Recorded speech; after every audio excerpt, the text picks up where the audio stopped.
ibarat Engkau membuang dosaku. Tiada kau ingat lagi pelanggaranku. Jauh ke dalam tubir laut, jauh ke dalam tubir laut, kau melemparkan dosaku. Tiada kau perhitungkan kesalahan kami, Tuhan. Tiada kau perhitungkan kesalahanku. Betapa besar, betapa besar kasih pengampunanmu, Tuhan. Tak kau pandang hina hati. Terima kasih Tuhan Yesus. Haleluya. Yang hancur kami berterima kasih, ku berterima kasih kepadamu ya Tuhan. Pengampunan yang kau beri, pengampunan yang kau beri, pulihkanku. Betapa besar, betapa besar kasih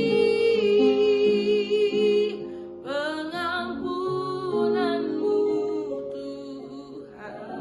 Kau pandang hina hati yang hancur, Tuhan.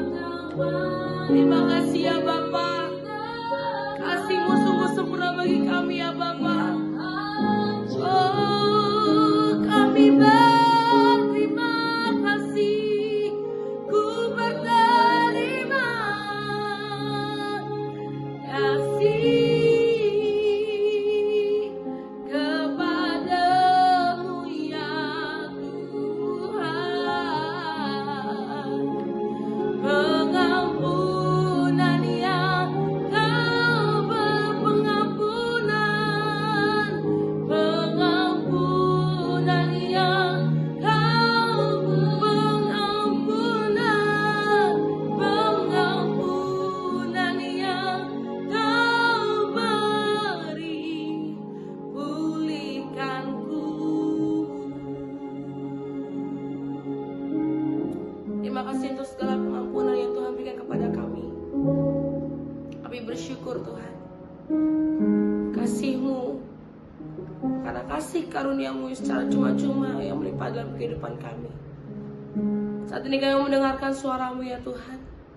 Berbicara atas setiap kami. Kami siap mendengar dan merenungkan dan melakukannya dalam kehidupan kami. Dalam nama Tuhan Yesus kami berdoa dan mengucap syukur, haleluya. Amin. Shalom Bapak Ibu dan Saudara-saudari, kita bertemu kembali di dalam perenungan intim dengan Allah, yang pada kesempatan ini akan membahas mengenai Bapa Surgawi. Firman Tuhan yang akan kita pelajari bersama terdapat pada Matius 6, ayat yang pertama sampai dengan ayat yang ke-15. Berikut adalah firman Tuhan dalam Matius 6, ayat yang pertama sampai dengan 15 dari terjemahan baru 2. Hal memberi sedekah. Ingatlah, jangan kamu melakukan kewajiban agamamu di hadapan orang supaya dilihat mereka. Karena jika demikian, kamu tidak beroleh upah dari Bapamu yang di surga. Jadi, apabila engkau memberi sedekah, janganlah engkau menggembar-gemborkan hal itu, seperti yang dilakukan orang munafik di rumah-rumah ibadat dan di lorong-lorong, supaya mereka dipuji orang. Sesungguhnya aku berkata kepadamu, mereka sudah mendapat upahnya.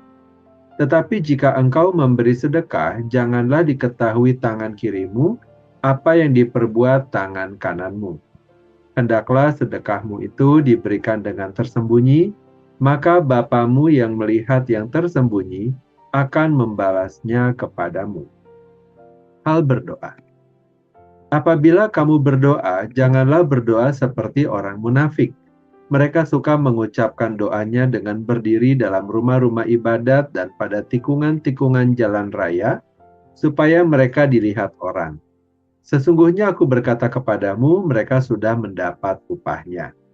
Tetapi jika engkau berdoa, masuklah ke dalam kamarmu, tutuplah pintu dan berdoalah kepada Bapamu yang ada di tempat tersembunyi. Dengan demikian, Bapamu yang melihat yang tersembunyi akan membalasnya kepadamu. Lagi pula dalam doamu itu, janganlah kamu bertele-tele seperti kebiasaan bangsa-bangsa yang tidak mengenal Allah. Mereka menyangka bahwa dengan banyaknya kata-kata doanya akan dikabulkan.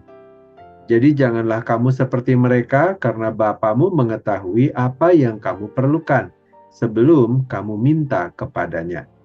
Karena itu berdoalah demikian. Bapa kami yang di surga, dikuduskanlah namamu. Datanglah kerajaanmu. Jadilah kehendakmu di bumi seperti di surga. Berikanlah kami pada hari ini makanan kami yang secukupnya, dan ampunilah kami dari kesalahan kami, seperti kami juga mengampuni orang yang bersalah kepada kami. Dan janganlah membawa kami ke dalam pencobaan, tetapi lepaskanlah kami dari yang jahat. Karena Engkaulah yang punya kerajaan dan kuasa dan kemuliaan sampai selama-lamanya. Amin. Karena jikalau kamu mengampuni kesalahan orang, Bapamu yang di surga akan mengampuni kamu juga. Tetapi jikalau kamu tidak mengampuni orang, Bapamu juga tidak akan mengampuni kesalahanmu. Demikianlah pembacaan firman Tuhan. Berbahagialah kita yang mendengarnya dan tekun melaksanakannya. Bapak, Ibu, dan saudara-saudari, ketika Yesus mengajar murid-muridnya berdoa di atas Bukit Galilea, Ia membuka sesuatu yang belum pernah diungkapkan di dalam kedalaman seperti itu sebelumnya. Allah yang Maha Tinggi ingin dikenal sebagai Bapa. Dalam budaya Yahudi waktu itu, panggilan semacam ini bukan hanya tidak lazim, tetapi nyaris mengejutkan. Mereka mengenal Allah sebagai Raja, Pencipta, Hakim, dan Tuhan semesta alam, namun jarang sekali sebagai Bapa yang dekat. Yesus tidak menghapuskan keagungan Allah dengan panggilan itu, tetapi justru memperlihatkan bahwa kemuliaan sejatinya bersinar dalam kasih-Nya. Di dalam doa yang paling sederhana dan tulus itu, Yesus membuka rahasia terbesar Injil, bahwa kita diperbolehkan menyebut Allah yang kudus itu, Bapa kami yang di surga. Kata Bapa merupakan ungkapan relasi yang penuh kasih, perlindungan, dan keintiman. Yesus sedang mengajarkan bahwa kehidupan iman bukanlah sebuah pertunjukan keagamaan di hadapan manusia, tetapi persekutuan pribadi dengan Bapa yang melihat di tempat tersembunyi. Ia menegur mereka yang memberi, berdoa, dan berpuasa supaya dilihat orang. Sebab kesalehan semacam itu tidak lahir dari hati yang mengenal kasih seorang Bapa, melainkan dari hati yang lapar akan pengakuan. Orang yang hidup tanpa kesadaran akan Bapa Surgawi selalu membutuhkan sorotan manusia untuk merasa berarti. Tetapi orang yang hidup di bawah tatapan kasih Bapa tidak lagi memerlukan panggung. Ia cukup tahu bahwa Bapanya melihat, dan itu sudah cukup. Yesus menggambarkan Bapa sebagai pribadi yang melihat yang tersembunyi. Tidak ada ruang tersembunyi yang luput dari pengamatannya, bukan karena ia seperti pengawas yang curiga, melainkan karena ia adalah Bapa yang penuh perhatian. Ia memperhatikan bukan untuk menghukum, tetapi untuk menjaga. Ia melihat air mata yang jatuh dalam doa malam. Ia mendengar keluhan yang tidak pernah diucapkan di depan siapapun. Dan ia memahami pergumulan yang bahkan kita sendiri tidak bisa jelaskan. Disinilah letak perbedaan antara agama dan Injil. Agama berusaha memperlihatkan kesalehan kepada Allah. Injil menyingkapkan Allah yang lebih dahulu melihat kita dengan kasih. Bapak, Ibu, dan saudara-saudari, Yesus mengajarkan agar kita memulai doa dengan menyebut Bapa kami yang di surga. Ungkapan ini membawa keseimbangan yang indah antara kemuliaan dan kedekatan. Ia adalah Bapa, dekat, lembut, penuh kasih, tetapi ia juga di surga, maha agung, berdaulat, dan kudus. Relasi anak dan bapa dalam doa ini bukanlah kedekatan yang ceroboh atau sentimental, tetapi keintiman yang penuh hormat. Kita mendekat dengan hati yang tunduk, bukan karena takut ditolak, melainkan karena kagum. Di sini kasih dan kekudusan berpadu. Keakraban tidak menghapus hormat, dan hormat tidak menghilangkan kasih. Setiap permohonan dalam doa Bapa kami lahir dari kesadaran akan karakter Bapa itu. Ketika kita berkata, "Dikuduskanlah namamu," kita menegaskan bahwa kasih kepada Bapa menuntun kita untuk menjunjung namanya di atas segala sesuatu. Ketika kita berkata, "Datanglah kerajaanmu," kita sedang menyatakan kerinduan seorang anak agar dunia ini semakin serupa dengan rumah Bapanya di mana kehendaknya menjadi nyata. Dan ketika kita berkata, "Berikanlah kami pada hari ini makanan kami yang secukupnya," kita sedang belajar percaya bahwa Bapa kita tidak akan membiarkan anak-anaknya kekurangan. Ia tidak menjanjikan kemewahan, tetapi kecukupan yang penuh kasih. Lalu dalam permohonan, "Ampunilah kami akan kesalahan kami, seperti kami juga mengampuni orang yang bersalah kepada kami." Yesus menyingkapkan bahwa kasih Bapa bukanlah kasih yang memanjakan, tetapi kasih yang memulihkan. Ia adalah Bapa yang mengampuni, namun juga mendidik. Ia tidak menutup mata terhadap dosa, melainkan mengampuni dengan darah anaknya, supaya kita yang dulu hamba, kini menjadi anak. Tetapi kasih yang diampuni itu harus mengalir keluar.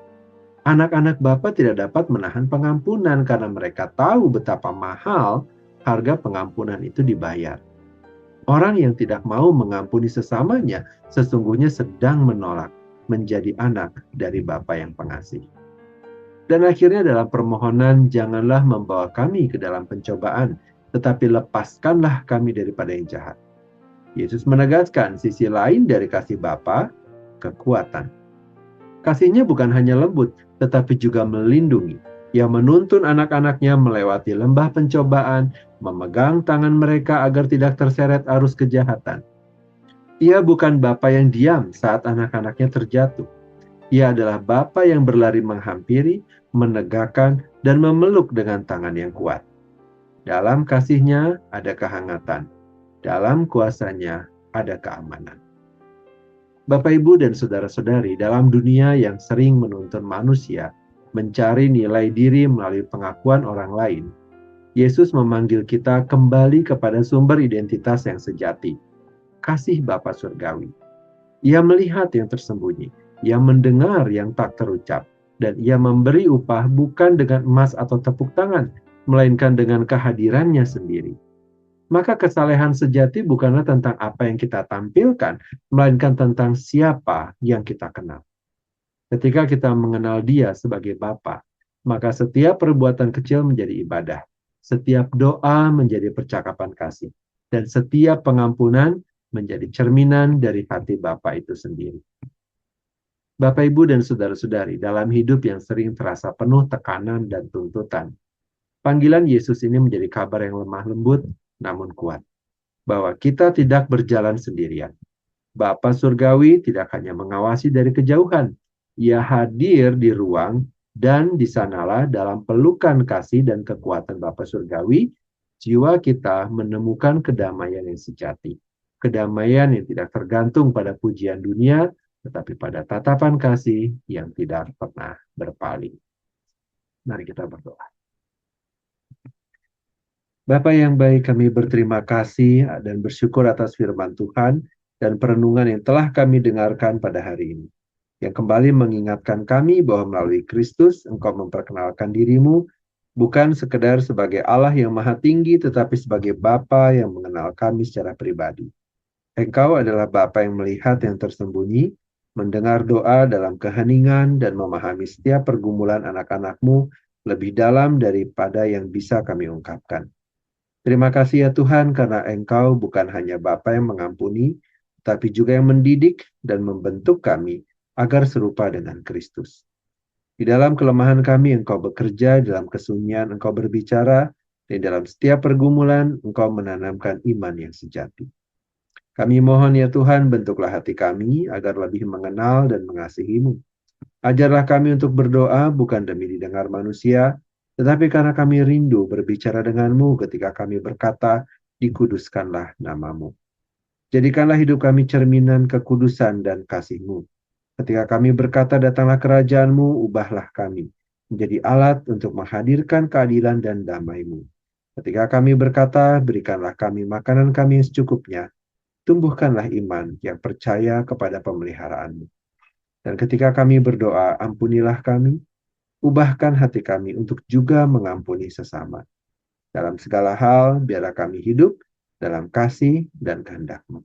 Terima kasih Bapa, kini kami kembali memohonkan kepadamu, kiranya Engkau memberkati kami dengan segala kebaikan dari Allah Bapa, cinta kasih dari Tuhan Yesus Kristus, serta persekutuan dengan Allah Roh Kudus yang menyertai kami, sampai kedatangan Tuhan yang kedua kali. Terima kasih Bapa, dalam nama Tuhan Yesus kami berdoa. Amin. Demikianlah pembacaan firman Tuhan dan perenungan intim dengan Allah pada kesempatan ini.